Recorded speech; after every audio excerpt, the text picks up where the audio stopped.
விசிகாவுடைய பார்வையில் பார்க்குறதுனா விசிகா வந்து சமீபத்தில் தொல் திருமாவளவனுடைய பேச்சு என்னென்னா ஒரு வெளிப்படையான பேரம் தான்.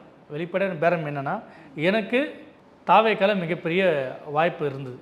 திமுக உங்கள் தலைமையை நம்பி நான் அந்த வாய்ப்பு வேணான்னு சொன்னேன். அதிமுக பாஜக கூட்டணியிலையும் எனக்கு பெரிய அழைப்பு இருந்தது.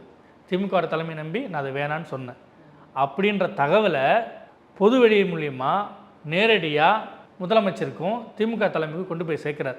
இந்த பாருங்கள், எனக்கு போன தடவை இத்தனை சீட்டு தான் கொடுத்தீங்க.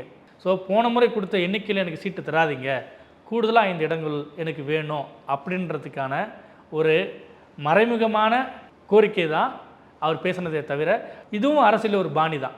இப்போது இருக்கக்கூடிய திமுக கூட்டணியை பார்த்தீங்கன்னா பெரிய அளவுக்கு மாற்றம் வராது. கொஞ்சம் அதிருப்தியில் இருந்த வேல்முருகனுக்கும் அவருக்கு தேவையான சில விஷயங்கள் சொல்லப்பட்டிருக்கு, இல்லாட்டி கொடுக்கப்பட்டிருக்கு நான் நம்புகிறேன். அதனால் பெரிய அளவுக்கு அங்கேயும் அவரும் வந்துட்டு விலகிறதுக்கான வாய்ப்புகள் குறைவு தான். 99% அப்படியே நீடிக்கும் தான் நினைக்கிறேன் நான்.